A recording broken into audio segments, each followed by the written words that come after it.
Hello and welcome to another edition of the One Team We Agree On. I'm Jillian, And I'm Kyle. and we're excited to have a very special guest on today. Yes, our guest today has been the Union play-by-play broadcaster for the last 8 years.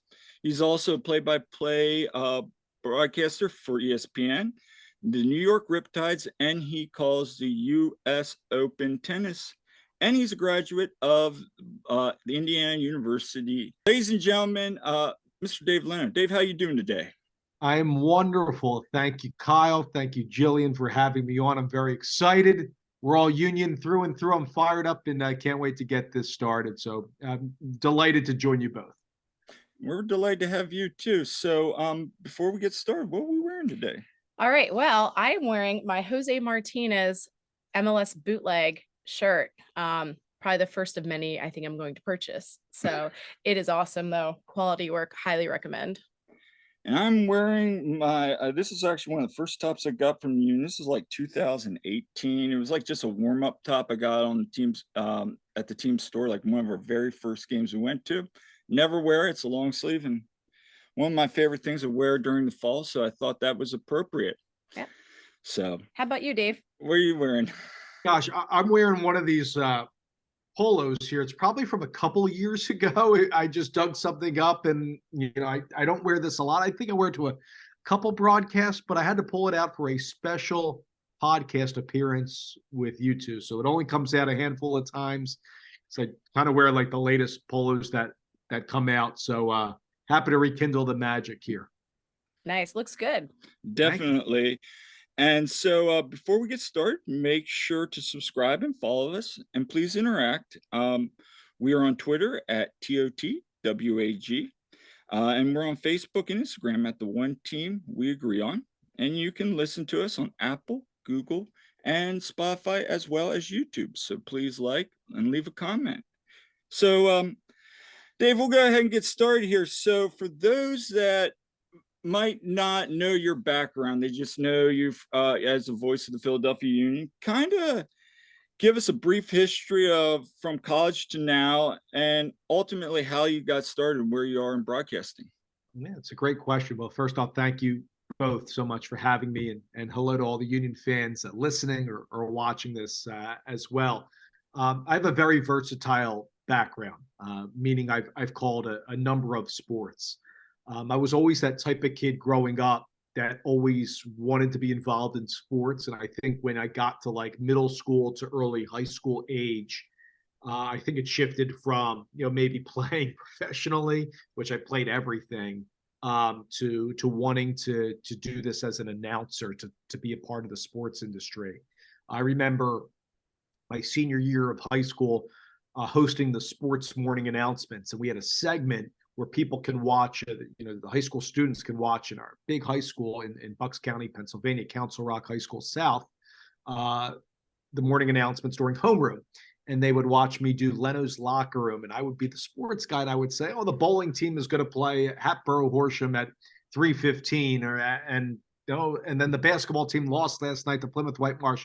And I go through the stats and I just got that bug. And I used to take a camera with me and go to soccer games in Council Rock or football games and be the public address announcer or shoot assemblies by myself, edit programs by myself.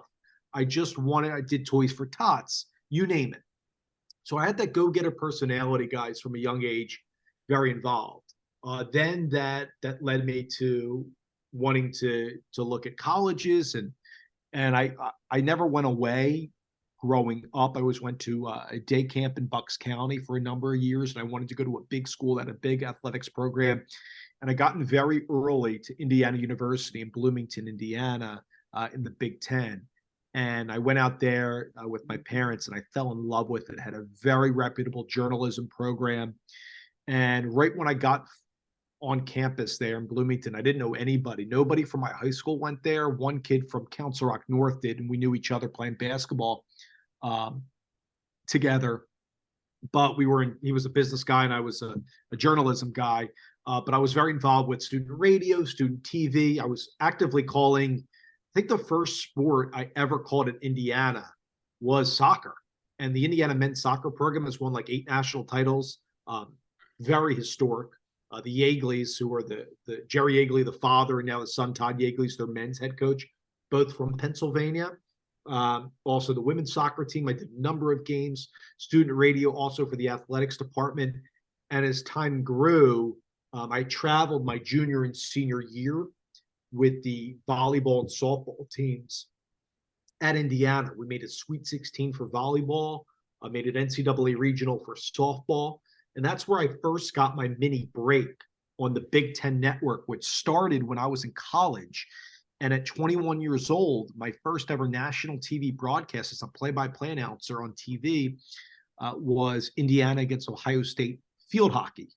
2 weeks later, Big Ten called me to do Indiana-Michigan men's soccer, like in prime time on a Saturday night with Richard Broad, a well-acclaimed coach, and also a scout, former scout in MLS. And those experiences really were the foundation of a lot of different sports, from doing public address announcing with the Trenton Titans of the ECHL, which is like AA hockey. That team's not even in existence. They were the AA affiliate of the Philadelphia Flyers. That was public address announcing, not doing play-by-play. Then getting in with ESPN at 2012, doing a lot of college basketball, which then led me to football, doing soccer, swimming, and diving. Also working with a company called Comcast Sports Southeast, doing volleyball, the Sun Belt Volleyball Championships at Western Kentucky University, and also at Troy University in Alabama. And many other things came during that time. I got in with the U.S. Open, doing U.S. Open tennis since 2013, doing Arena League football, but a league lower than the AFL called the PIFL, where I would be traveling around the country calling games through chicken wire. Still called some college soccer with ESPN a couple of times during that. I played soccer growing up, and I think around all of those experiences was getting national games with ESPN and other things I had coming my way. I got wind that the Union were looking for a voice of Bethlehem Steel FC, and in 2016, I got that job to be the inaugural voice of the Union's USL affiliate, where Bethlehem Steel, played their games at Lehigh University. And that role also allowed me to do pregame, halftime, and postgame on Philadelphia Union broadcasts with Marissa Pilla. And we had a ball, which then led me to filling in for JP on play-by-play, and over time doing more and more with the first team. So before I lose my voice, that's kind of the whole story. That's interesting, because when I went back, I was looking as we were preparing show notes. I saw your long history of what you've covered. You covered, like you said, like the ECHL Trenton hockey team. You've done it all. And I guess my next question is, who has influenced you the most? Because from where you started to where you are now, who would you say are some of your mentors and influenced you? Well, one of them, undoubtedly, is JP Della Cabra. Mm-hmm. Sorry, my voice is going. Working with JP has been so meaningful since I came onto the team in 2016, and just being part of the broadcast with him and Peter Pappas at the time, Tommy Smith, Marissa, Sebastian Latou, Shane and Williams, Tony, people who have filled in, Tony Miola on analysis, or Janusz Mihalik. But JP has been one of those guys with the Union, undoubtedly, that treated me with so much class and welcomed me in, and always would be that first phone call when he would not be able to make a game, a Union game, if he had to do a Fox game or the World Cup. I would be that guy to step in for him, and he taught me how to call the game to the Philadelphia Union audience, and historical stuff that I didn't know about the Union before that. So he's a big one. Another guy who comes to mind with the Union specifically is Kevin Casey, too. Kevin Casey's the public address announcer for the Union, amongst other places. Kevin's a day one Union guy, just like JP was. And Kevin I've known since interning. I interned all throughout college, working for free when I came home in the summers. And Kevin would always, keep track of my career, where I was going from doing Camden River Sharks baseball, where he was the PA announcer and I was the intern with the broadcast team, to seeing me do hockey in Trenton, like I mentioned, to jumpstart my career, and then other things. Kevin's been a guy that's known me and my family for a long time. He's another one. And then there's other, ESPN announcers and national announcers that I've talked to and had on Zoom broadcasts, like Kevin Harlan, who does CBS and TNT and Turner stuff, as well as just friends and colleagues locally that are in the same business that I am. Jason Lee of PHL 17, I was talking to recently, and he's a big fan advocate of what I do, and just like I am with him, amongst others. I looked up to locally in the Mark, just being from Philadelphia area, Mark Zuma for the Sixers I've talked to over time, had a lot of conversations with, also has, filled in on Union games in the past, really even before I got here up until when I first broke in. And Zoo's been great, got to know him over the years. Merrill Reese a little bit. I love Merrill.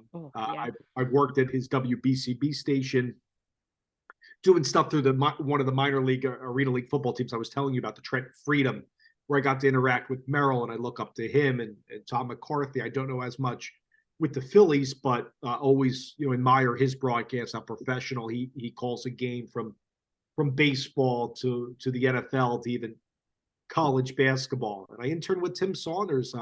Tim and I have lost touch a little bit over time, but I always tell people that work with him, tell Tim, if he remembers this little Dave Leno guy who interned with him at the Camden, he was doing baseball with me at the Camden River Sharks. Oh, wow. In addition to his Flyer stuff, but him and there's so many others, nationally, Ian Eagle. I get to work with Andrew Catalan, who's with CBS, does the NFL. So there's so many people I could name drop, but there's a host of men and women that have given me opportunity to show what I can do, and I'm very appreciative of that. I think you hit the nail on the head. It's about learning from, people, kind of picking up advice as you kind of go along your career. It was the same with me in coaching. You always kind of knew the people around your hometown and who've been in it. And so that's really cool. What would you say from when you started, what was the best piece of advice you ever got? And for somebody that maybe is listening now that, is in high school, says, hey, maybe this is something I want to do. What would be the best piece of advice you could give them? Try to say yes to almost every opportunity, even if it's not the sport that you want to broadcast or if you want to cover, if you're a journalist. I mean, the first national televised game I did was field hockey. I didn't know anything about field hockey. It was Indiana, Ohio State, on the Big Ten Network. I went to the coach 3 weeks before that assignment, and I said to the coach at the time, Amy Robertson, I don't know much about field hockey, but I'm going to do a great job because I want to come to practices. I want to talk to you. I want to talk to other student athletes. If there's any advice you can give me, I want to be around, be seen, and I don't want people to think this is Dave's first time on A, national television, or B, calling a field hockey game.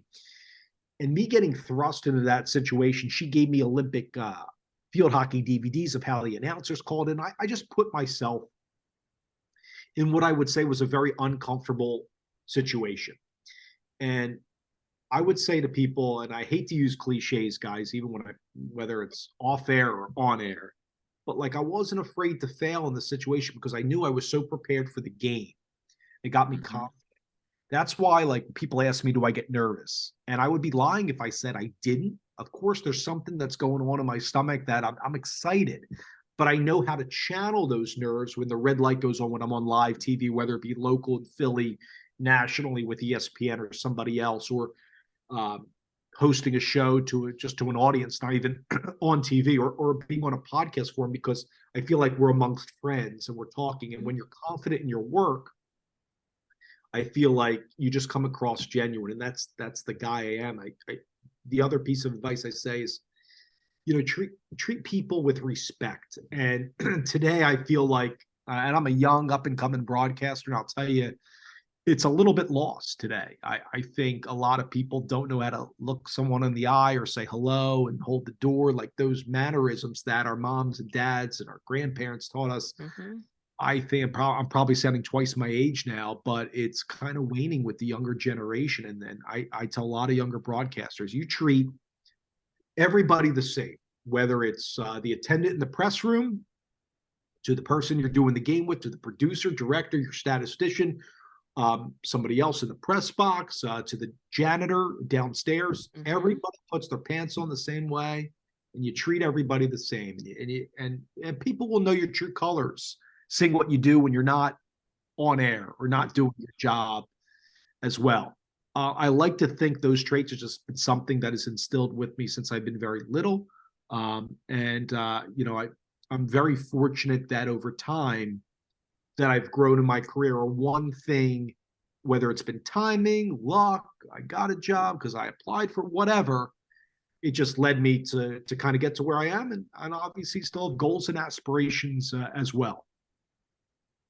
Nice. Yeah, I mean, that's quite the impressive resume, covering all those different sports. So, I mean, you've clearly worked hard to get where you are, and I think Philadelphia is really fortunate to have such great broadcasters in our area.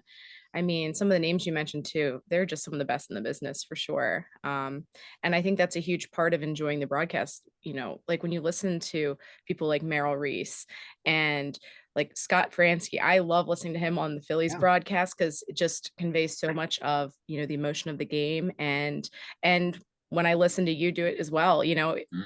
definitely. So I Oh, yeah. think, you know, we in the Philadelphia area should all feel very fortunate to have such good broadcasters that we do. Yes. But yeah, that's tremendous. So yeah, that's great to hear like all that experience and great advice to people getting into it. So traveling to cover the team like you do, but with other sports as well, you know, we want to touch on a few things. So what are the top 3 favorite cities to travel to and why? Well, you got to remember, this is our first year traveling because from day one till now, we did all Mm-hmm. our road games from 6ABC in Philadelphia. And before Mm-hmm. that, when I first joined the team at the Comcast network on studios in Delaware Avenue. So we didn't travel, which was definitely, I thought, a deterrent. I mean, Mm-hmm. very grateful to be doing the games from a studio, in a beautiful studio at both situations at Comcast and at 6ABC. I really miss the 6ABC folks going in there where they do action news, and the beautiful studio they would give us with the set, the lights, the monitors. It was great. But I think you guys can understand, and this is across Mhm. all sports. I hate hearing that when teams won't travel their announcers. It's something that is to be said when you're broadcasting a game at the game, you know, where you Mm-hmm. Right. hear the crowd, you can see everything that's going on. I can get into the minute details of seeing the subs warm up, seeing people's Mm-hmm. reactions just by looking at them versus what the camera is showing you. And I'm big on, especially now my role as the radio play-by-play guy at the Union, I'm big on description. And it's Mm-hmm. hard to Mhm. do a radio call watching a television monitor because again, you're Mm-hmm. only going off what the camera is. When I'm at the stadium, and I'll get to some of the favorite cities this year because now I am traveling with the team, which has been Mm-hmm. amazing. Um, it's cool to document that whole picture for the listening audience, as simple as, you know, our walk in the stadium and where the locker rooms are and how the team's coming out. Like I would never get that if I didn't travel. Just some of those finer details that I try to weave into a broadcast. How's the crowd filled in? What's the supporter section like on the road? How many Union fans have traveled? That sort of Mm-hmm. thing. As far as favorite cities this year, which has been amazing. We've been traveling during the playoff run as well. Ironically, I'll tell you, my favorite road stadium has been Cincinnati. So Mm-hmm. I'm kind of Mm. excited that we'll be going back for the Eastern Conference semifinals there. TQL Stadium, which opened a couple years ago. I mean, that press box is like a college football press box. Our booth is big. It's high, but not too high. It's kind of equivalent to maybe a little bit higher calling a game from Subaru Park. Subaru Park's view for the media, you both, I'm sure, can attest to it, is beautiful. Right. And as far as a Mm-hmm. broadcaster goes, I'm right off that center line It is a great view. It's not I'm not in a booth as big as the TV booth, but it is gorgeous and plenty of room for me. And whether I'm doing the game with Shannon Williams or Sebastian Latu, our producer, Kyle Morello, and others, Marty Dickerson, our engineer, and others who are facilitating the broadcast. So very grateful for that setup. But TQL Stadium definitely is number one for me as far as the atmosphere's great. It's kind of like a European stadium, like it's downtown on the west end of town. Like I don't know if we're staying at the same spot, but we stay closer to the middle of town, but in this neighborhood that's called like Over the Rhine, a neighborhood in Cincinnati. It's tons of cool restaurants. I was going to say like up and coming, but it's really not. It's there. It's like a lot of young professionals, and they're building up the area around the stadium, but it still feels like that downtown stadium where Shannon and I walked. I think we got a pregame bite at a pizza place and then walked through a park to the stadium, which hopefully we'll get to do before the game against Cincinnati again. So that sticks out just when you ask me. I love doing a game from Mercedes-Benz Stadium in Atlanta, just how gorgeous that venue is.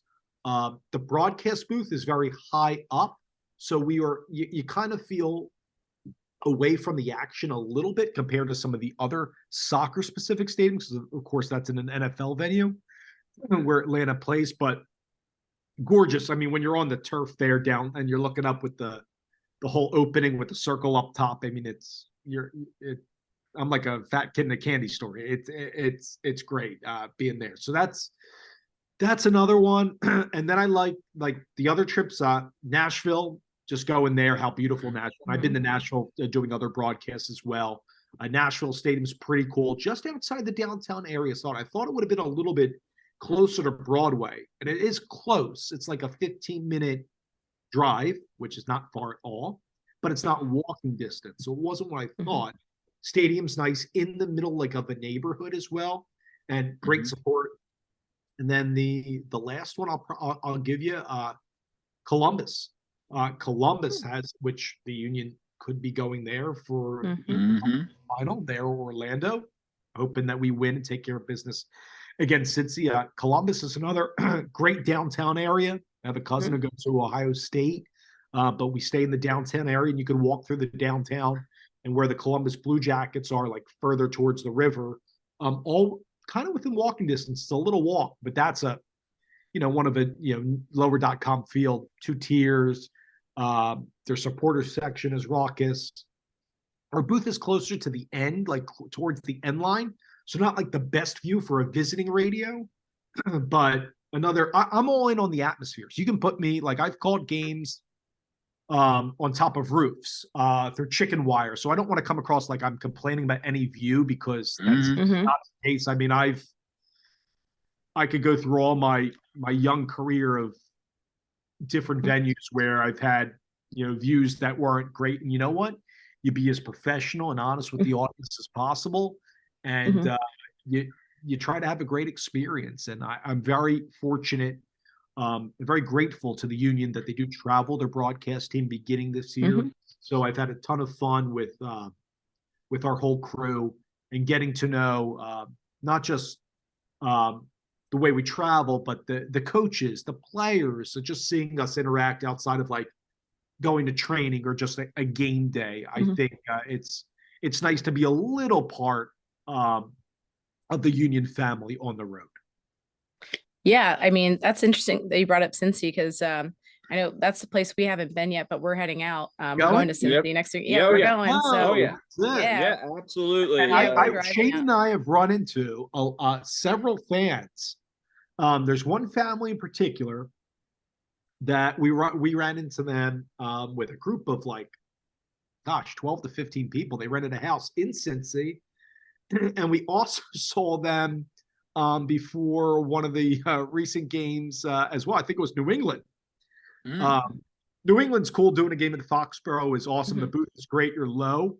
But, I love the soccer-specific stadiums. And I did mention Mercedes-Benz as well.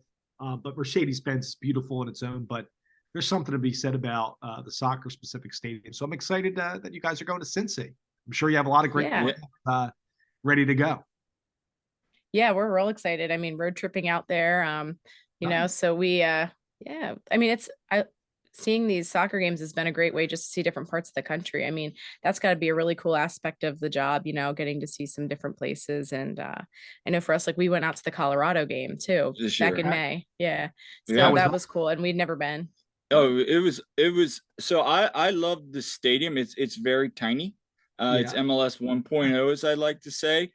Um, she was down the sports section. I ended up going up to the press box, which is funny because it was me and Todd Lewis doing the post game presser, and it was basically him and I in there in this little locker room, talk, just Just giving those two and Jim. just us and Jim, and Wow. it was a really cool experience. You know, you talk about Yeah. experiences, just sitting there taking your notes and asking questions. It was a really cool experience, and it's a beautiful stadium. It's out kind of north How of Denver, Commerce and it's City, in the middle. Colorado, right? Yeah, it's Yeah. not. Yeah, there's a wildlife preserve next to it. So literally before the game, we went on this wildlife, went out to check out like the buffalo and all different like animals. It was a really cool time. And Yeah.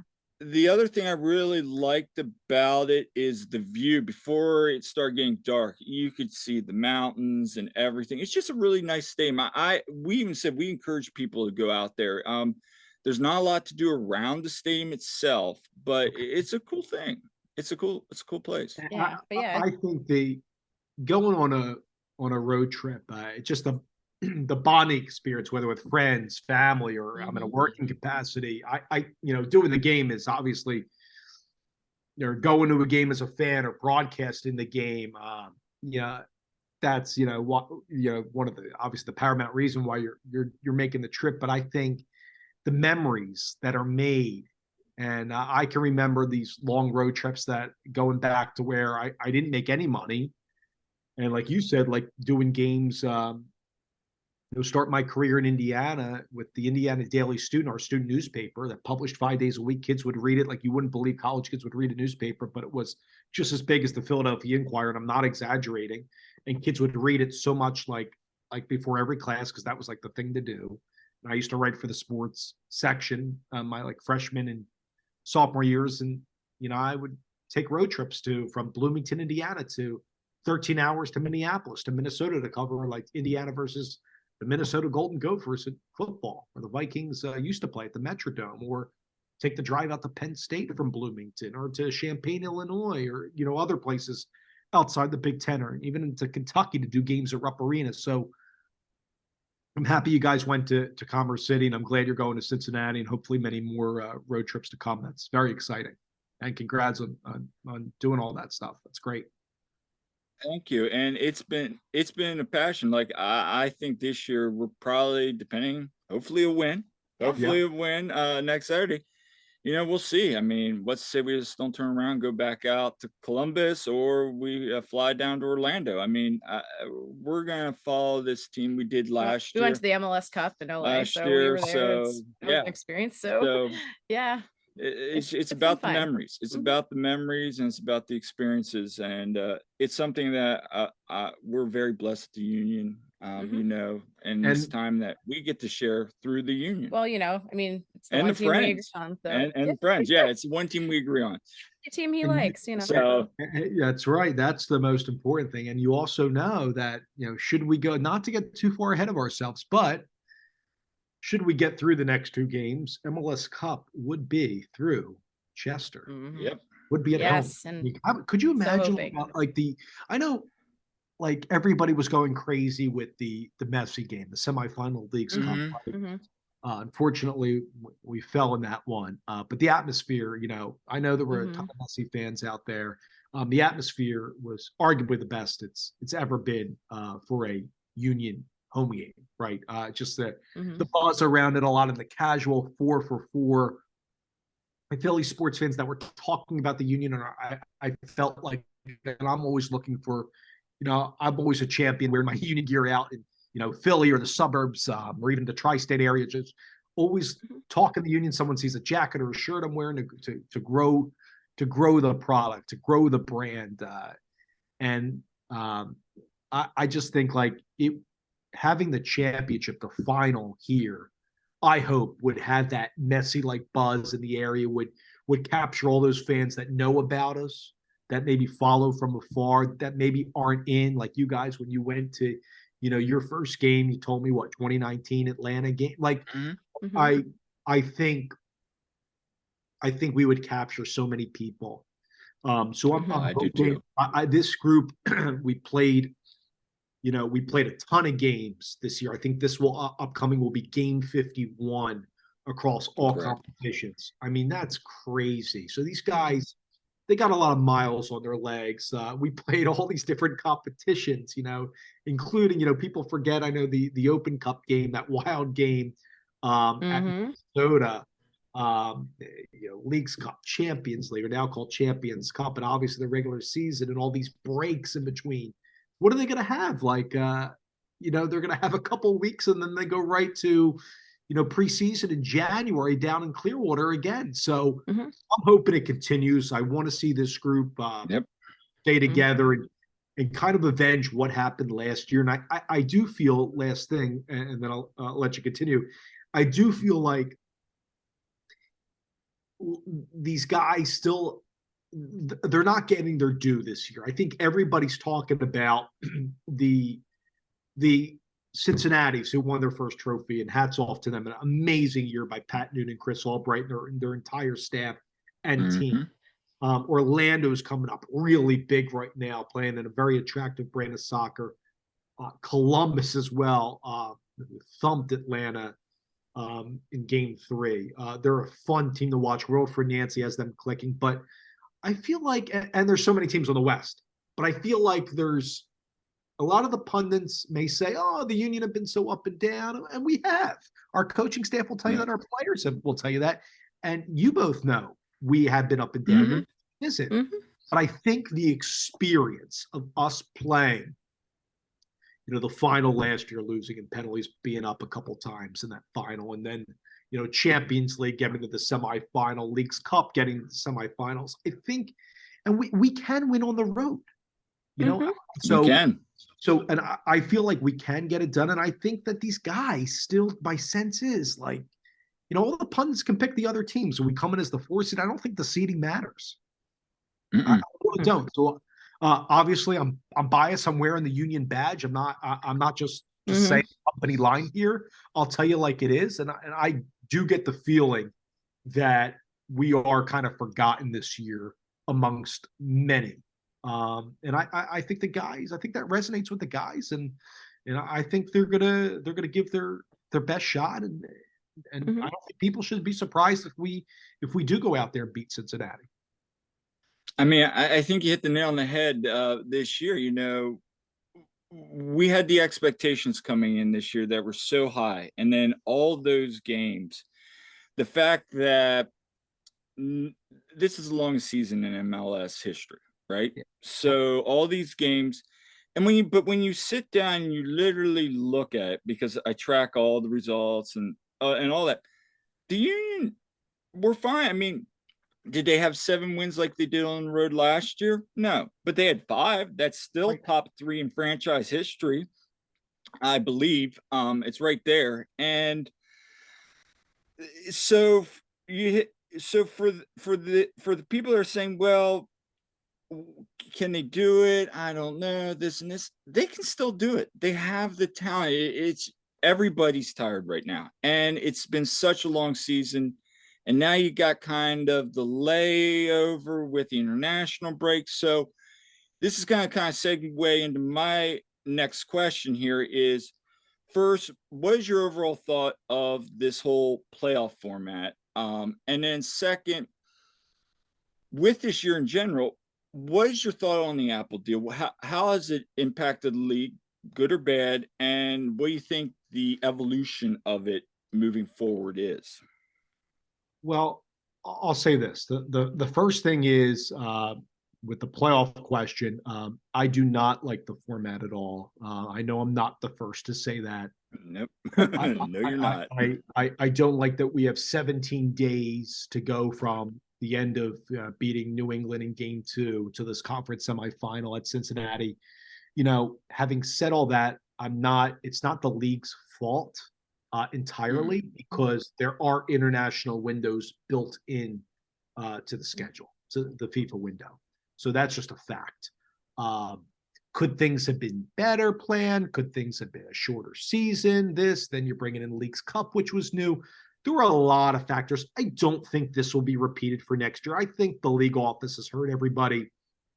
Broadcasters, fans is the most important thing, the people that consume the product, advertising. And all these long layoffs, even like the 3-game series that we played, or the best of 3 against New England, took a little bit of time. How many days was in between games 1 and 2? I mean, it was long, right? It was like 11 days or something. I forget because I'm on the Cincinnati prep, but I know it all runs together. It really has. So what happened is we lost momentum, which I think playoffs is like the most exciting time of the year. The season is so long, right? Where I remember I can close my eyes and think back to when I was wearing a jacket in February and March and then taking it off quickly and it being 90 degrees down off the banks of the Delaware for games in July and August, and then the League's Cup run. I mean, it's a really long year. And I think for the diehard supporters, the Sons of Ben, fan season ticket holders, people like you and me, we know what's going on. You follow the stats, the figures, who's up, who's down, who's kind of the same, transactions, but you're losing all that casual fan base. That's like, oh, the Union are still playing. How are they doing? Oh, they're now a 4 seed. They're now a 2 seed, 3 seed. It's hard for those people to follow. And then you have the playoffs where there's a break, and then there's this 3-game best of 3, which is not new. It was done before in the early days of MLS. In theory, it sounds cool. I love it. I think, though, like when the Union are up 3-1, I mean, and there's no aggregate, doesn't really matter. That's so if you want to guarantee from moving forward that teams get a home playoff game, why not go back to the 2-game aggregate? Yes. I don't think it's a bad thing. And I know it's been done before, obviously. So that's kind of, so I would see it as in the future, if it was me, I would say sitting at the table, work out the schedule, number one, where there's no big breaks. I think you got to go bing, bang, boom, whether it's a game, single elimination every week, and hopefully no FIFA windows or anything like that. Or, I think it needs to begin like right after decision day. If you're going to have these wild card games, I would love to see them, call me crazy, like decision day is Sunday, play the wild card Wednesday or Thursday. I mean, they're wild cards for a reason. They're just squeaking in the playoffs, and then have the team that's on a bye play over the weekend, and then everybody else at the same time. So that's what I would do. Either go back to the single elimination format, or go to, the 2-game aggregate series, and then you maybe do 2 games up until, the final, or maybe the conference final, something like that. So that's how I would rework the playoffs, whether that means a shorter MLS season in the playoffs. I also think, to bookend that point, that there's too many teams that are in the playoffs too. I think the goal is that, you play a regular season, right? And you're trying to win the Supporters Shield, have the best record. You should be rewarded based on your regular season results. Cincinnati they won the Supporters Shield. The Union were in 2020 when we won the Supporters Shield. Look, we had the record that we have now, at 55 points. We hold the better record than any Western Conference team that's left. That's why we host MLS Cup 2023, should we get there. I think that's great. The regular season dictated that. But allowing the 9 teams out of the 15, I mean, it's a lot. So could they go back to 8 or 7? I think that's something to be discussed. As far as the Apple TV deal, it goes back to my losing the casual fans. I think, today with streaming services out there, Apple TV, Netflix, Hulu, Paramount, ESPN Plus, you name it. It's a lot of money for people like you and me out there. Mm-hmm. And at some point, families are going to pick and choose what they want to pay for. I know for season ticket holders, one account was given for free, which was amazing. It's amazing. Right. Yeah. But, you know, the vast majority of us have to pay for Apple TV. And I love the product. You know, I pay for it myself. We do too. It helps me prep. It's easy to use. So, but I do think it took some learning. I can do it. Can my dad do it? Well, I can tell him what to do. And he's tech savvy enough. He could do it, but they're definitely targeting a specific younger demographic at that. And I know that's where MLS's fans are. I do think what I miss, one of the negative sides as it pertains to me, is losing, you know, the connection with the local fans on local TV. I do their games on the radio, but interacting with the fans on our set above Section 113, and people would come by, and I'd have come on the set and have a picture with Sebastian. Forget me, just watch us do a live pregame or postgame from the field, or doing halftime there, and seeing young kids just get like excited. I used to be that guy that would look at announcers or former players and like on a set, walking into a stadium and being like, oh my God, that looks so cool. And then the interactions with, our whole broadcast team. I mentioned the great JP Dellacamera, Danny Higginbottom, who's doing a great job with Apple, and Tom Smith before him, and Peter Pappas before him, and Sebastian, Shannon Williams, Marissa Pilla, and others who have been a part of the broadcast team. I miss that. We're very grateful that we still have a local broadcast that worked from TV to picking up on the radio side. Sebastian Latou and I have done radio. Many people might not realize since 2020, we actually did all the MLS's back tournament games on Fox Sports The Gambler at the time, in 2020, when we would do it out of the booth at Subaru Park off the monitor, because all the games were on national TV. If you remember, like on ESPN, I think, in that Disney bubble down there. And we did all those games, and then that led to us doing every time the Union were on national TV, we'd have our standalone radio broadcast as well. Seba does the games now for French TV for Apple. And Shannon Williams has been with me the last couple of years doing pregame, halftime, and postgame. And he's fitting great. We have a great rapport on and off the air, and I love calling a game with him, whether it's him or Sebastian, our producer, Kyle Morello, and others who have set us up for success. Great partnership with 97.5 The Fanatic this year, which has been amazing distribution, I think, for the team, getting just our brand out there. To hear Union Soccer on the radio in a top media market without a local TV presence is huge.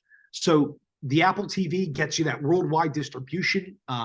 It's cool to navigate. I can scroll and watch any other game pretty quickly, and do prep work and what. But I will say that the league knows, and they're going to listen to the fans, that all the games started at the same time this year. Well, it was hard for a lot of fans to follow other teams and what was going on. Exactly. Exactly. So that the playoff schedule, I think these things, it's the first year, and you got to know it's frustrating for people. And it's like, I love it. And then it's like, I still miss the local TV that we had to say goodbye to everybody on decision day last year. That was really hard when JP and I were on that set on the post game, and I kind of gave the floor to JP, and I just listened to him saying goodbye to everybody and hugging him on the set. It was very emotional, and I wish we could still. I wish there was some way we still had a local TV component, but love doing the radio, very grateful to do it, happy to do it. And, I think that, it's a long season, but I'm hoping that it's a great ending to a long season for the Union in 2023. Having said all that, I know that was a lot. No, you literally hit everything throughout this season that myself, her, Like everyone's been a saying. lot of our friends, Mhm. other podcasters, people, when I'm up at, everybody's saying this. And so, but I also agree that this is the first year. Right. And so I'm not saying that this playoff format and everything, I'm with you. I think they're going to go back, reevaluate, because at the end of the day, MLS isn't going to just sit there and go, nope, we're going to dig our feet in the sand. This is how we're doing it moving forward. Maybe certain things, but we've even said this, like, they're going to go back and say, man, these games, we got to look at where can we optimize business but also take care of player safety. That's the hope, you know what I'm saying? And the exhaustion and all that, No, that's you're the other right. thing. That's the other thing. We've been talking about this too, the injuries, and Yeah. not just on the Union side. It's the whole league. It's the whole league. Mhm. And you're even seeing this in like European leagues. I was, because my full-time job, I work in the health field now, and there's reports now about just overuse, soccer, football. It's not even just soccer, it's all sports, because we're just extending competition. But that's a whole nother rant for a whole nother podcast. No, you're spot on. And look at it like this: the best of three is a great idea in theory, but correct me if I'm wrong. The only seed that got upended or got upset was what? Sporting Kansas City winning. They got through in the wild card right against San Jose, and then they beat St. Louis. Yep. That was the only thing. That was the only one, like, of all the playoff matchups, right? There weren't any big upsets. I know there were a couple game threes that I watched. I actually watched all the playoffs because it's exciting, and I'm obviously It was broadcasting in it, so that's one thing. But I enjoyed it. But did having the best of three give you like that? Oh my, you know what I'm saying? Like it didn't give you that.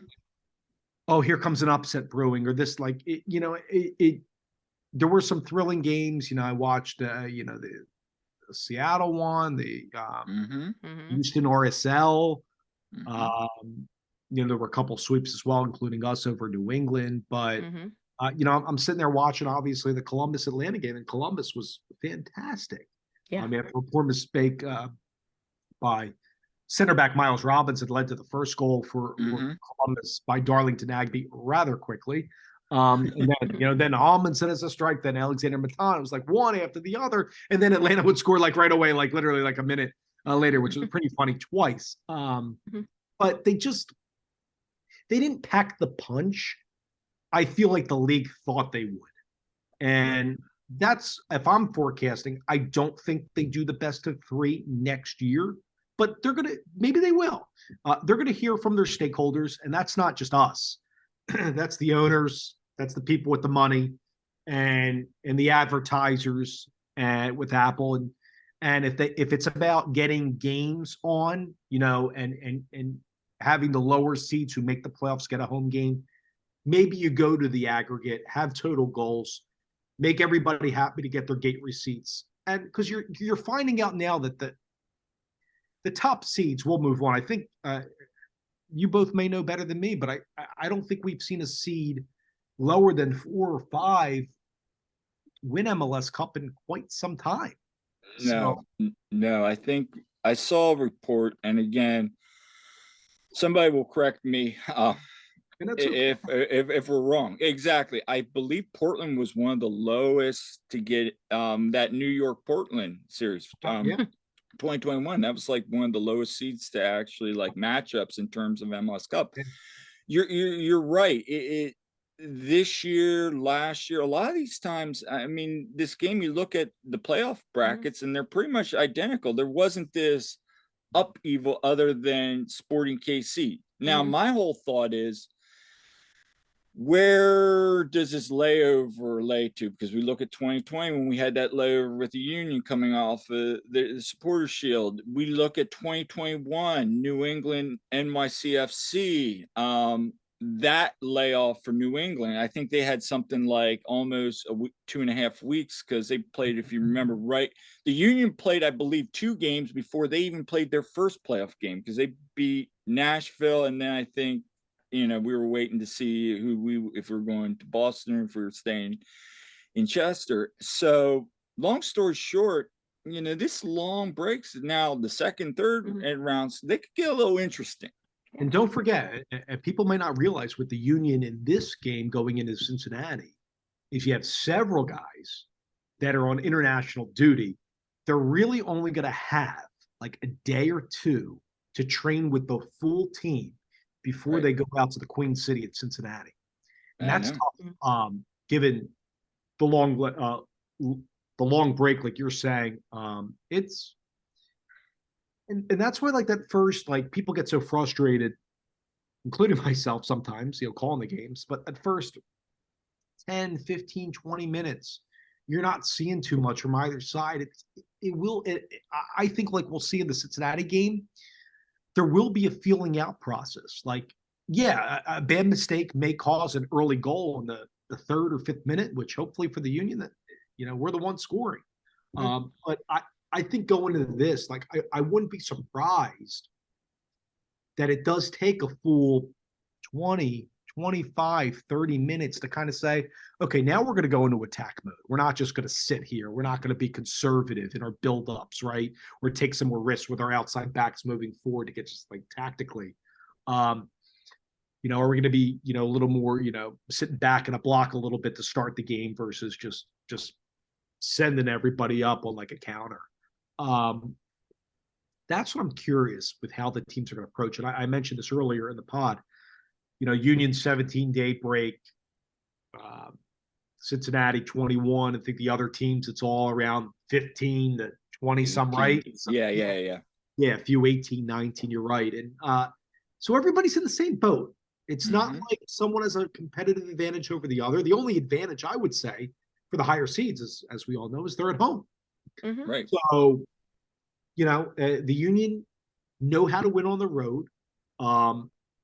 Like you said, they got the five wins in the regular season. Win up there at New England in Game 2, which was awesome to see. And I'm confident the Union are on, if they're in their top form, and like I said, it may be that 15, 20 minute mark to look out for. I think we can win there. And we have won there before. And, this year, remember, we played there early on in the year. We rotated a lot that game because that was in the midst of Champions League. So some people might forget that, where we lost 1-0. And then, the game here, we were up 2-0. And, I know they drew 2-2 with us. And the Bupenza kid that they signed, Aaron Bupenza's been playing very well. There's been some problems, I think, going on with him in the front office, disciplinary things that I don't know everything. I'm not trying to break anything, but other than what I'm reading, it's so I know that's probably been tough for the club to handle. I know he's played with a lot of clubs over a short amount of time, but he was a great addition, and he had the goal against us to tie it. So I think they're missing a couple big guys, though, right? They're missing Matt Miazga, U.S. international center back, out due to yellow card suspension. Nick Haglin out due to injury. How are they going to adjust with 3 or 5 in the back? Who's going to be that third center back? Will Ray Gaddis come in and be that right center back next to Gerson Mascara and Ian Murphy? And then you have Arias right flying up the right. He's great. And obviously the danger man, arguably their best player next to Lucho Acosta, who's an MVP candidate, Alvaro Barriel, who gets high up the left. Like, they are so similar to the Union. It's just funny to see, right? With Pat Noonan, there's their head coach, and Chris Albright. I know everybody on here listening or watching knows them and their background. But I'm excited. I think it's going to be a very, very entertaining game, and I'm excited to see our guys because, like I said a little bit ago, I think there's that chip that nobody's talking about us. I think they're Right. ready to deliver. I really do. Yeah. And I think, Kyle, our away trip record has been pretty good. Four of those five away games that they won, we were at those. Yes. We just weren't at Nashville. No. So hopefully that carries on. No, Do you guys yeah. do you guys like to go early to the stadium? Like, what's your ritual? Do you like to walk around? Oh, Get the that's a pass? good. Do you tailgate? Like, what's your go-to plan usually? Well, okay. So the home games are always at the Sons of Ben tailgate. That's, except for I barely got to go to the last one because we were at a swim meet in Shippensburg Mhm. or in Chambersburg.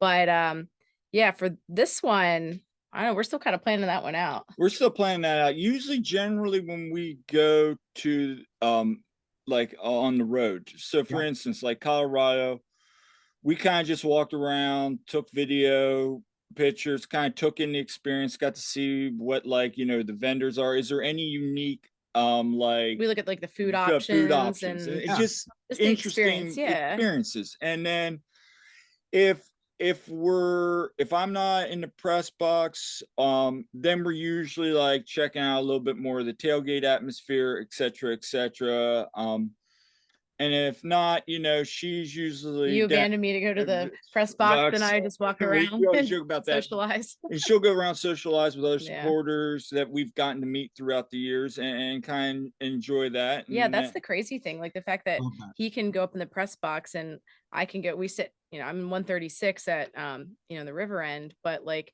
I can go up there and I know everybody and it's no big deal. It's all family. And at the away games, I know enough people even that travel. So that's been pretty cool. But yeah, just like hanging out with the other people that go either official tailgates or we kind of do our own thing, so. And it's been really cool with that where I'm up there, seeing different different vantage point, as being up there, kind of listening and hearing different writers, media thoughts on the game and collecting all that. And she's down there with the fans, kind of seeing the visuals, the sights and the atmosphere. And then we bring it back and Yeah.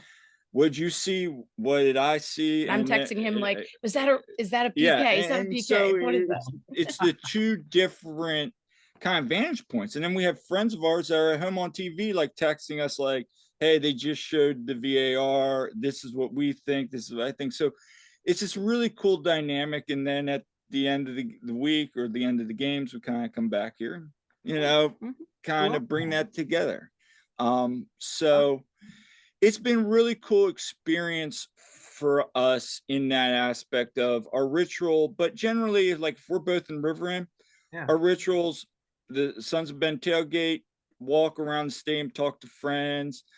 We always go look at the dogs. The dogs, and look at that. Like the Sons of Ben tailgate moving from like its previous location where those beautiful training fields are to the paved lot there, outside that suite entrance. It's yin and yang. I like the old place because you could have that really, really nice march in where all the, everybody's marching straight in the old way to the supporters lot, and people walking around. But this new place, now you're seeing a lot of the crowd now with the Union Yards, which has been a nice addition. I think that's going to continue to grow. Now with the march, you'll see more people kind of just sitting there walking, going, "Oh, I'm going to join in." That we're at Union Yards. Yeah, I see that like walking around. Yeah. Like, I sometimes would watch from above, like they walk around like the suite entrance all the way around, like the where the fun stuff is.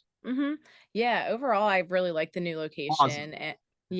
And then it's been fun because after the game, I'll either be waiting for him to get done the press conference or I'll just go out and, we got the Union Yards to go to afterward. People hang out there and people hang out in the Sons of Ben, tailgate area too, just hanging out. So, it's been pretty fun. The before and after rituals that we've done. And honestly, like I've missed doing that, since we haven't been at home for a while. It's been weird because we had a while where it's like all the time. It was kind of our social life, I think, getting to do the tailgates and all that. So, so I'm hoping we get to be back at the Soubs this season. Yeah, that would be awesome.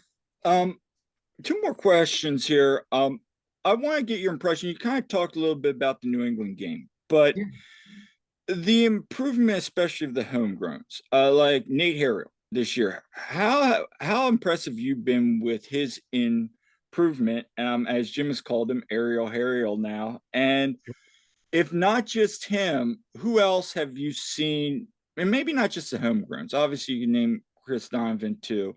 Who else has impressed you in terms of, oh wow, they've improved? Because for me and a lot of other people, again, it goes back to what I said earlier. People are like, oh, the expectations were so high. Did players regress this year? And in certain spots, maybe you could say yes, no, but who's improved to you this year? Well, Nate's definitely one of them. When he's getting time, and whenever he's flip flop with, on the right hand side with Olivier, Mhm. whether he's played on the right for him or Nate's at the flip over to the left hand side, he's done a great job. I think his defending is very strong. I think that it's, to me, it's like the recovery sprints. For like, he's always there. If he's a step behind, I feel like he can get back and shut down a guy flying up if he's playing on the right, that left hand flank. Um, I also think he's so dynamic and fun to watch and fun to broadcast on set pieces. It's his Mhm. ability to, like Jim said, get in the air high. He's he's terrific. I think that I've watched back some film on that. It's like his approach, and then it's like his approach, like a couple of steps, he'll like shade off a defender's back left shoulder, just leap up in the air, and give credit to the guy delivering the ball. I know the suspension's there for Kai Wagner, but Kai's had a standout 2023 too. It's Mm-hmm. Absolutely. obviously a shame what happened. Um, Right. um, and it's something that shouldn't have been said, period. Mm-hmm. But Nate has to be commended to being the recipient of all those great set pieces from Kai. Right. Mm-hmm. So that's the first one. And I think Nate doesn't get, and I started off with the defending because I don't think Nate gets enough credit on that side. And whether it's the partnership with Bedoya on the right, or where McGlynn has been on the right, or Nate shifting over to the left, and teams like, I see, and I asked Jim, like, do you find that our teams picking on Harriel's side more than Bizo with, and he said, like, that's not necessarily the case. Nate's been great for us this year. Mhm. And you got to give credit to the partnerships around him too. It's Jose Martinez at the base of the diamond, or Jesus Bueno coming in, whether it's Iglesias before the hernia, or Jack Elliott, or when he flips over to like the Damian Lowe side, for Mhm. example, D Lowe starts on that side. All those three center backs next to Nate have been great for him, including Andre Blake as well. Mhm. But Nate has to be commended for shutting down or helping to limit a lot of the opposing wingers. And I think that attests to kind of, I'm not going to break down the tactical stuff that a coach could to you, but from a broadcast standpoint, he's not getting beat all that Right. much in Mhm. 2023. Will he? Do I want to see him fly up and take risks and send in more crosses like Kai would, for example? Oh my God, of course, who wouldn't? I think Mhm. the Union aren't putting in more, like, 4 or 5 or 6 crosses, a half, then we're not doing our job the Union way. So I love, you could make the case that Olivier Bizo maybe gets up, it takes more risks forward than Nate Harriel does, for example. Mhm. But I think when Nate gets forward and chooses his moments too, everybody's going to have a mistake here and there. It happens to everybody. We saw, like I mentioned, Miles Robinson giving one away to Columbus. Things happen. I know it happened on one of the goals with Nate recently. Mhm. But Mm-hmm. in totality, he's been great. The other one is Jack McGlynn. McGlynn's whose playing time, you remember at the beginning of the year, was his starting playing time was Right. spotty, right? Mhm. But into like if I could recollect correctly, like middle of the year, then moving on, he's been in, full intact to the starting lineup. And really, unfortunately, due to the injury of Leon Flock. Yeah. Right. And McGlynn's, I mean, Jack is, to me, so well beyond his years. Like, it's like he's slow. When people say, like, that guy or girl like slows things down and just the game comes Mhm. easy. You can apply that to swimming, diving, basketball, whatever sport or anything in life. Like, I just feel like the game slows down easy for Jack. And it's his passing accuracy, his ability to like roll the ball, just like even like fundamentally from his left to his right, shift it back to his left, get him in position, and then run back. And it's the type of crosses he puts in.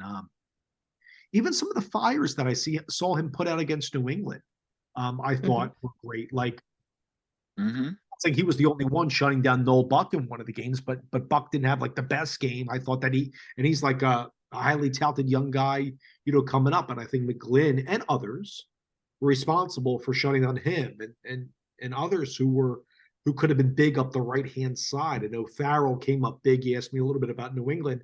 Remember, Andrew Farrell got a ton of crosses Oh yeah. on Harriel McGlynn's side, had a lot of real speed on the right, and Andre, I know, bailed out the Union a couple times on Farrell. But Jack, to me, is having a fantastic year. And you mentioned the front three about the numbers. You got to remember, and I think this gets lost. Carranza, Ua, and Gazdag all had career years last year. Correct. Amazing numbers. What was it? Gazdag had 22 goals last year. Yeah. I mean, Mm-hmm. amazing. Insane. But look at the numbers this year, and I know Gazdag's had a ton for the penalty spot, so put that aside. Right. But look at Carranza's numbers this year. Ua, I know Ua scores in bunches. We all know that.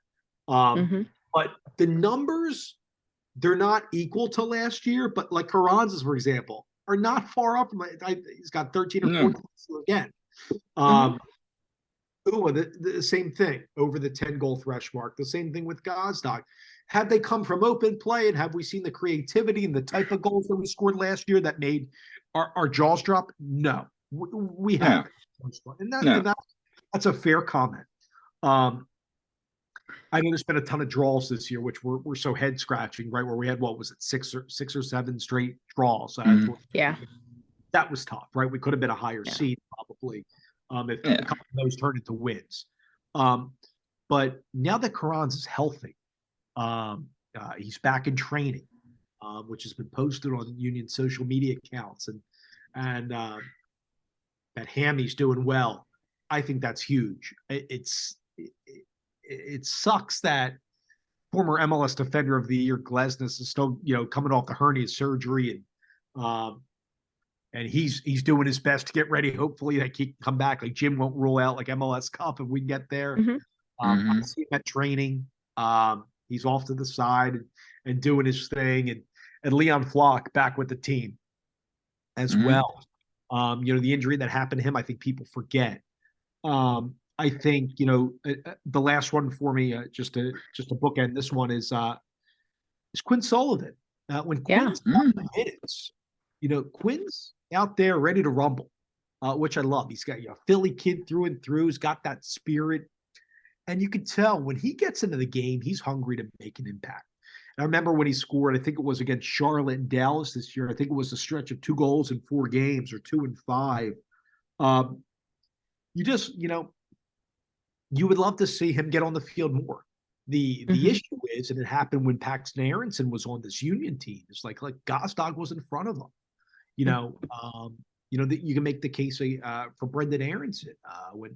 I know Brendan played a little bit more than Paxton for our first team, but I recollect, wasn't it Bork Dochkow was like at that number 10 position at that time. So it's a good problem to have, because the Union have put out some of the best like starters now in recent years than they have in the history of the club since the first year in 2010. So you mixed in, which I think is a great thing, just in my time with the club and seeing the rest of the league, you're mixing in youth with experience. People can say all they want about Alejandro Bedoya. Bedoya, I think, Bedoya gets to the green zone, which is that area that the coaching staff will tell you, like just outside the 18, like almost more than anybody. And it's also like, I love his flicks off of set pieces, and he's the leader. So I'm so happy that Bedoya is part of this team and what he does on that that right side of the diamond, and that's why he's out there. He makes it impact, Absolutely. and He it's got does. on the right. So, are the numbers like 2022? Absolutely not. And for anybody to come on here and tell you where they would be kidding. But you can make the case that we made little change from last year to this year. You could say running the team back. We lose Corey Burke. We don't have the depth maybe that we had last year. Those are all fair comments. We didn't have as many clean sheets as we had last year. We lost at home to Orlando in the regular season early in March, and we lost in the League's Cup to Miami and this and that, and Champions League happened. But like we said at the start, 51 games coming. Mm-hmm. The Union have to be applauded for getting through the year, and just hope that they give a quality performance against Cincinnati, which I think they will. Right. I don't think either team is going in there and winning like 3-0 and that's it. No. That would shock me if it's not scoring. Yeah. If that's Cincinnati at home. I just don't see that both teams are too good. I know there's breaks now with the whole 17-day break for the Union. But both teams they have too much quality within the club. And right. And obviously having Andre Blake just lastly be the guy that he is, and he keeps our team in so many games as well. I think, a lot of casual fans ask me, guys, like, how come Andre's not playing in Europe or this and that? And I counter and say, we are so fortunate that we are anywhere else. Because, he is our quote unquote safety net back there. He's our, I love saying on air, there's another save for Brick Wall Blake. I mean, I love when he makes that Herculean stop to preserve a shutout or keep a lead, what have you. So I know I'm going long on that answer, but that's you're club. No, you're fine, and you're right about this upcoming match with Cincinnati, because the last 3 times these teams have met, 1-0, 1-0, and then a 2-2 draw. So this is going to be a very physical, and these are 2 teams that know each other well, not just in the front office and the coaching position, but also some of the players, former Union players on the other side as well now.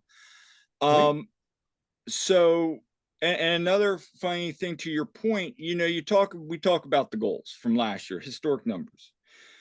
The Union still, over the last 2 years, still are the top, the threesome of Gazda, Uwa, and Karans are still even in this year, is still over the 2 years, the top scoring trio in MLS. Guess who's number 2? Cincinnati. Even with Bupenza being added. So yeah, it's been a treat to watch those guys. It has been.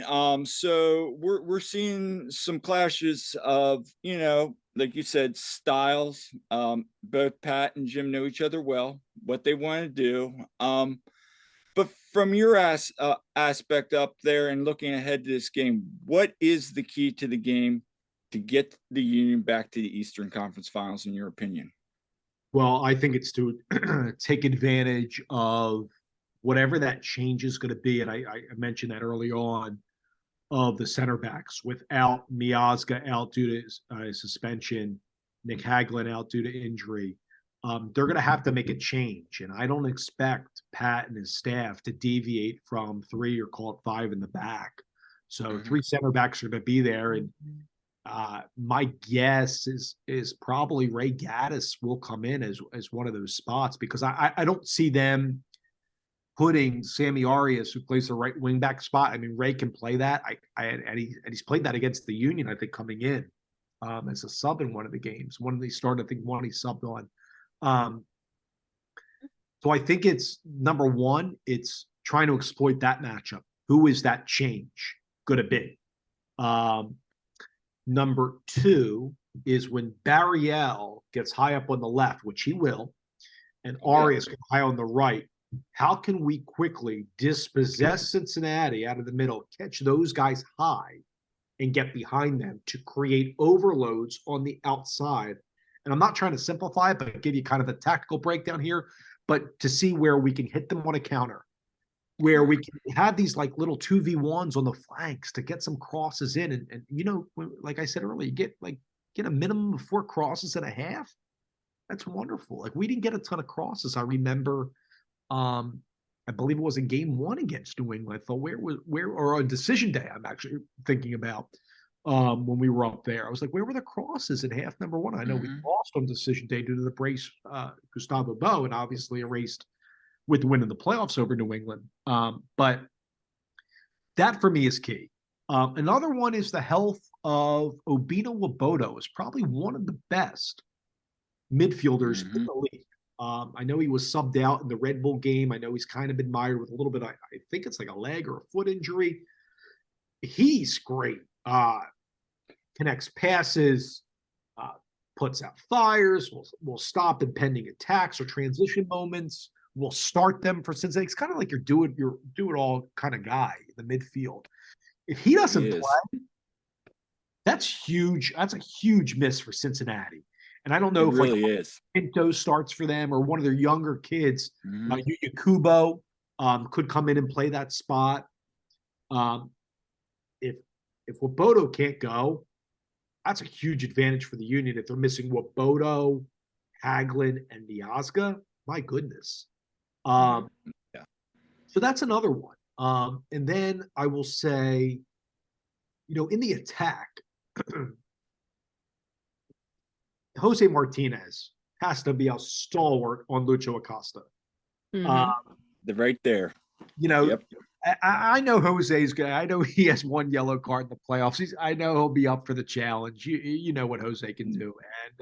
And it's not just going to be him, but it's also going to be Danny Gazdag, like our 10 against their 10. And what are you seeing productivity wise from the number 10s? How do we get our front 3 clicking? And I don't want to see like, you know, our guys not having any scoring opportunity, and I'm seeing it's Vasquez, and if Dominic Baji starts for them up top, or Sergio Santos, former player, and Acosta just wheeling and dealing with Harriel. Like to me, like the toughest matchup is the Harriel, Acosta, Vasquez, like that triangle there. If you think about that, like on that top left, and you would say that's kind of, if you're going off previous games, you know, that's that Olivier Bizo, Jack Elliott, Jose Martinez, Ali Bedoya realm right on that side of the field, like their left, our right. How are those 4 or 5 guys in just that vicinity going to handle Cincinnati's attack? Because Cincinnati can hit you hard.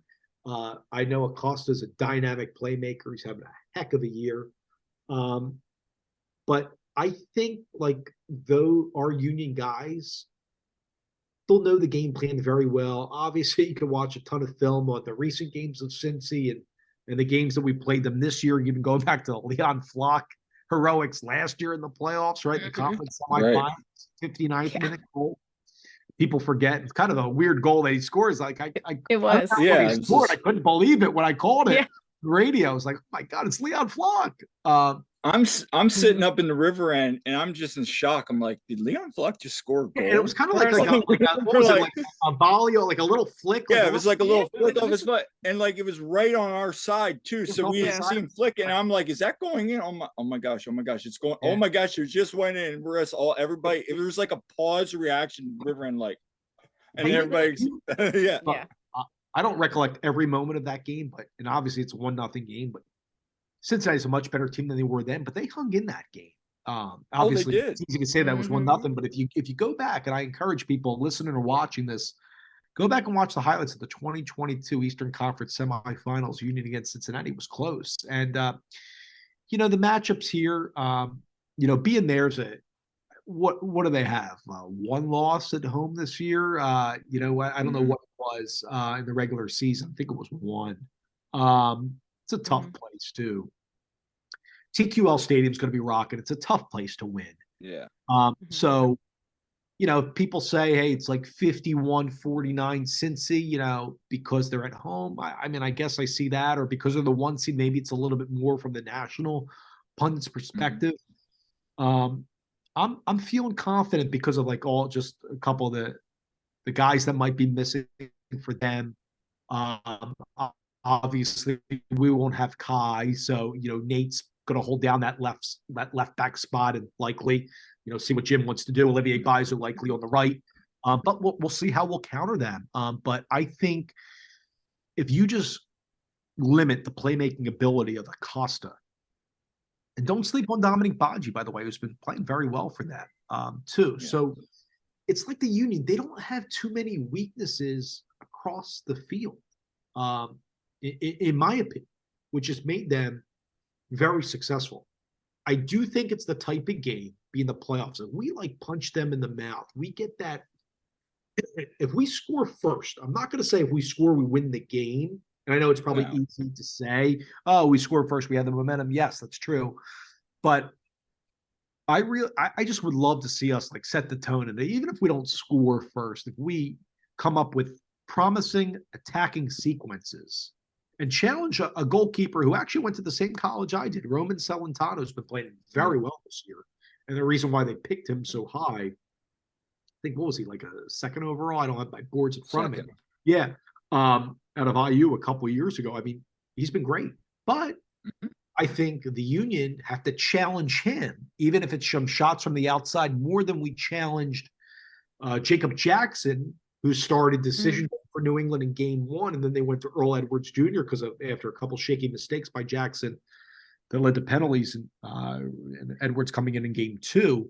It's going to be Celentano, and I just want to see the Union, challenge a guy that has inexperience in MLS playoffs, different from Andre Blake and the rest of the group. Fortunately, this doesn't go right to penalties. If it's tied, we do have the two 15-minute halves of extra time, and then we would go to a penalty shootout. So that's just important for everybody listening or watching to understand from now to the end.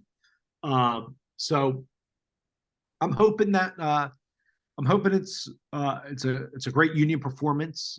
It sucks that there's this big 17-day break, but I know the guys will be ready. I'm down there at training. I see it. I talk to people. I'm just watching and observing, and I know the fire's going to be there. I know it's disappointing that they're not at home doing it, but they'll be ready, and I can't wait to call it coming up soon. Yeah, well, awesome. This has been great. We're super excited to go out there and be a part of that too, and see a new stadium, and hopefully we get some really great calls, and I'm saying it right now. I feel a Brujo banger coming. There you go. Let's go. That Just must like have been a Orlando? fun one to call. Oh yes, that must have been a fun one to call. I'll tell you what. Oh my God, we were going crazy. We were back in the booth next to our technical booth. Oh my gosh, when he hit that, woo! Yeah, Jose's, we were watching it here at home.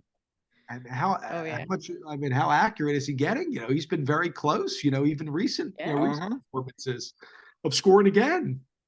Did he have one in the New England one? Did he have one in game one that was really close at home? Yeah, he did. He was close. It was just like, oh my gosh, that was going in. I mean, we were all like, oh, yeah. Like, don't be surprised if you see some shots from outside the 18. I think is kind of forgotten. And to your point,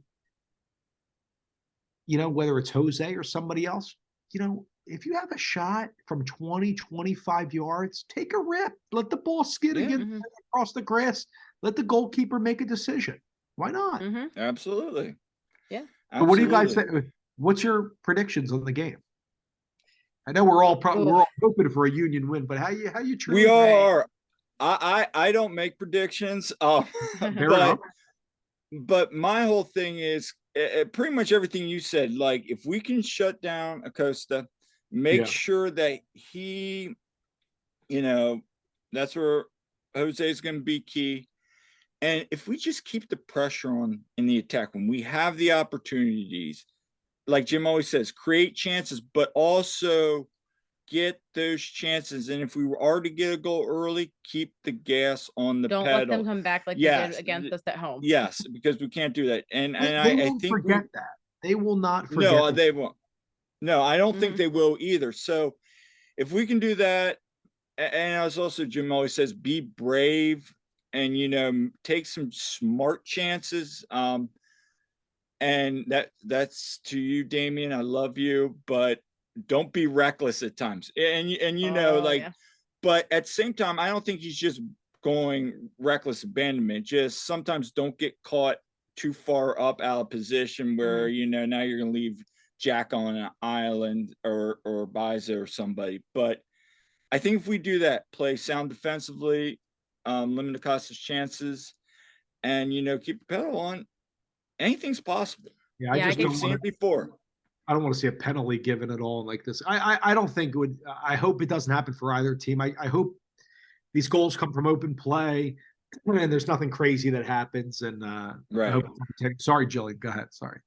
well, I was gonna say, I mean, I could see it being like 1-1 and then going to extra time. And then us maybe having some heroics and winning it there. Are, I are, still have PTSD from last are November. you calling another one of your heroics again? One of your Captain Heroic, Mr. Chris Donovan? Chris Donovan, I called that, Kyle. You did. Okay, when Chris Donovan was coming in, I was like, yeah, watch Chris Donovan have like the game winner again. Oh my That's gosh. what. The one he That's scored why. against Querétaro and the quarters, Yes. and then this one, and this one, I got to be honest, was so hard to see because we Right. Mhm. were calling it, you didn't know, and I'm very careful when I call these type of goals. Like, Jack hits this free kick, and it's rolling through everybody. And I'm like, when it first happened, Donovan's there, Sullivan's there. There's a bevy of New England players. So I'm like, well, I see Donovan celebrating all that, but could it have been an own goal? Could it have been Jack? And I kind of, took more of a conservative call at it, and then obviously added, like, after I saw like the replay, oh, okay, it was Donovan. But credit to Chris getting a piece of that, because like I just mentioned, like there was a slew of players in that mix. And how he got a flick there was Oh yeah. amazing. Great ball by McGlynn as well on the Mhm. deck. And you're right. It could be another Donovan heroics, whether he starts or comes in off the bench. That's Yeah. right. Yeah, that would be great to see. No, so again, Dave, thank you so much for your time. This has been amazing. We had so much fun just talking Union as always. And so thank you for your time. Yeah, we greatly appreciate it. This was one of my favorite conversations I think we've done on here. This was It, great. it, it has been. Yeah. I really appreciate that, and congrats on this venture for both of you. And have me sorry for my voice a little bit. I'm when I'm talking a No, lot, I have a lack of water in front of me, so I apologize for coughing a little bit on the pod today. But I had a lot of fun, and you two are very well versed with the Union, and thank you for your partnership and what you do for the club and your support. Just from my seat as a broadcaster, hopefully I'm that bridge from the players to the fans in some way. And it's one of the things I do miss being out there, like I said, is like the interaction with the fans as much like when I was on the set above Section 113. So Mhm. talking to you guys was great, and it rekindled a lot of my memories of that. So thank you so much for inviting me on. Yeah. Absolutely. I mean, it's great and can't wait to hear your calls. I mean, we'll have to hear them after the fact, of course, and since we won't Okay. be there, but we look forward to hope you have some great ones to call for sure. We'll get you And going on your way to school, when you're teaching those seventh and eighth graders, right? yeah. I'll get you Yeah. jumping There you out for your go. morning cup of coffee. Yeah, I must have replayed the Brujo one in Orlando like a million times. Oh I my showed that to my students like the next day. I showed it to my students. I was still hyped. I'm like, you guys got to watch this. This is the greatest like goal I've seen this year. That should have been goal of the year, in God. my very biased opinion. But yeah. So again, thank you. And if people want to find you on social media, where can they find you? At Dave Leno TV on Twitter and Instagram are probably the best spots to find me. And I'm always available to have these conversations again. Thank you guys so much for having me. Obviously, if you see me at the stadium walking around towards walking from the Sons of Ben tailgate, or just coming in from where I park or at the stadium, please don't hesitate to introduce yourself, say hello, And love to talk Union and share our fandom for this great team that we're all a part of. So social media is great, but if you ever get a chance to say hello in person, please do that. Absolutely. And so this is all for our episode of the One Team We Agree On. Make sure to subscribe and leave a comment. We love hearing from you. And if you have any ideas on future episodes or guests, please send them our way. And until next time, I'm Kyle. I'm Jillian. And we'll see you at the game.